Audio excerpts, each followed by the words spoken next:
Helen Keller, The Story of My Life, Chapter 11. In the autumn I returned to my southern home with a heart full of joyous memories.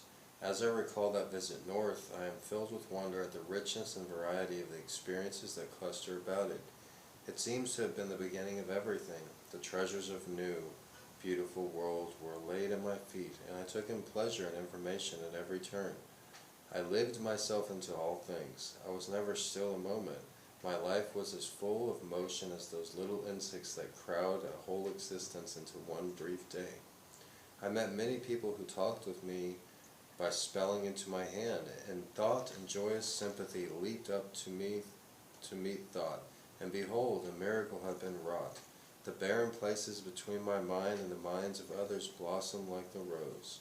I spent the autumn months with my family at our summer cottage, on a mountain about 14 miles from Tuscumbia. It was called Fern Quarry because near it there was a limestone quarry long since abandoned. 3 frolicsome little streams ran through it from springs in the rocks above, leaping here and tumbling there in laughing cascades wherever the rocks tried to bar their way. The opening was filled with ferns which completely covered the beds of limestone and in places hid the streams. The rest of the mountain was thickly wooded.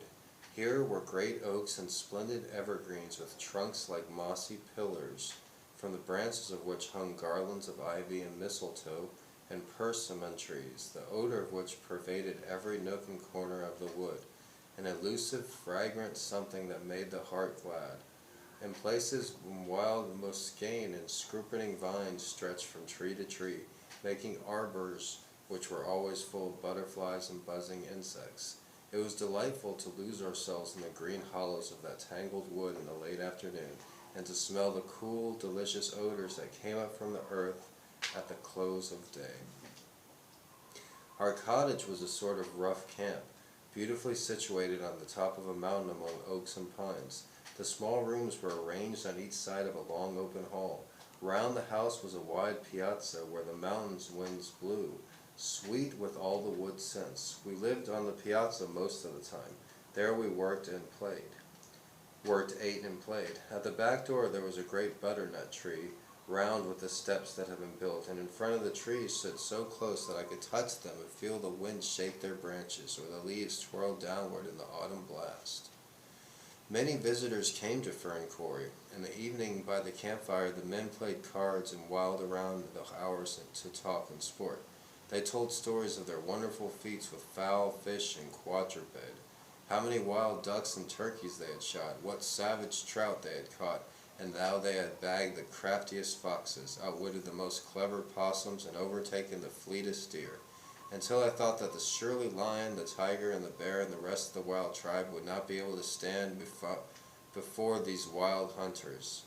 "Tomorrow to the chase," was their good-night shout as the circle of merry friends broke up for the night.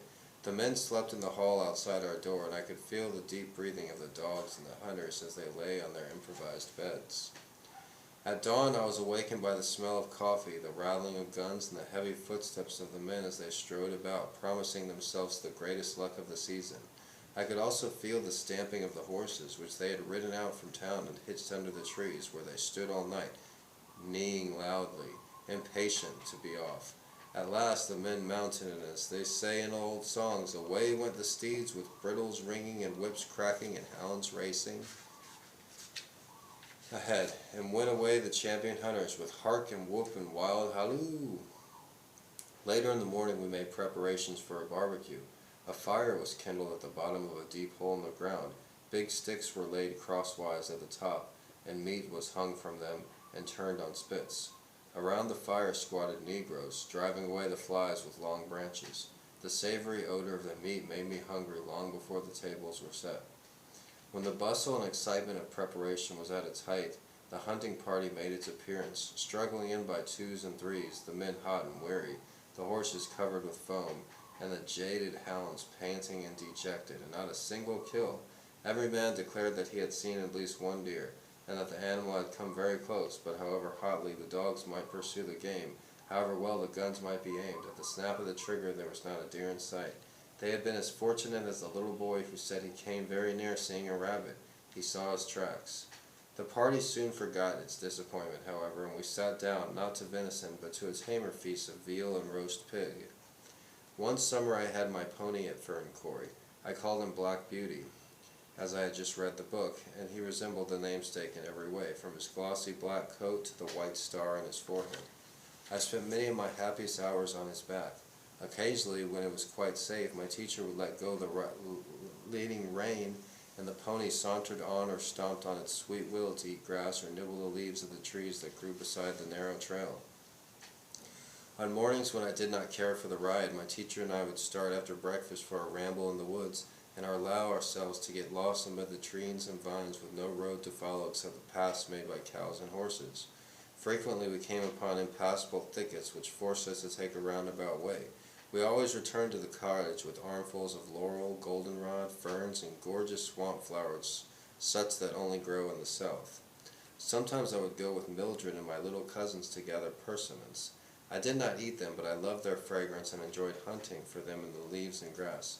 We also went nutting, and I helped to open the chestnut burrs and break the shells of hickory nuts and walnuts, the big sweet walnuts. At the foot of the mountain there was a railroad, and the children watched the trains whiz by. Sometimes a terrific whistle brought us to the steps, and Mildred told me in great excitement that a cow or a horse had strayed on the track. About a mile distant there was a trestle spanning a deep gorge. It was very difficult to walk over. The ties were wide apart and so narrow that one felt as if one were walking on knives. I had never crossed it until one day Mildred, Miss Sullivan, and I were lost in the woods and wandering for hours without finding a path. Suddenly Mildred pointed with her little hand and exclaimed, "There's the trestle!" We would have taken any way rather than this, but it was late and growing dark, and the trestle was a short-cut home. I had to feel for the rails with my toe, but I was not afraid, and I got on very well, until all at once there came a faint puff, puff from the distance. "I see the train!" cried Mildred, and in another minute it would have been upon us had we not climbed down on the cross braces while it rushed over our heads. I felt the hot breath from the engine on my face, and the smoke and ashes almost choked us.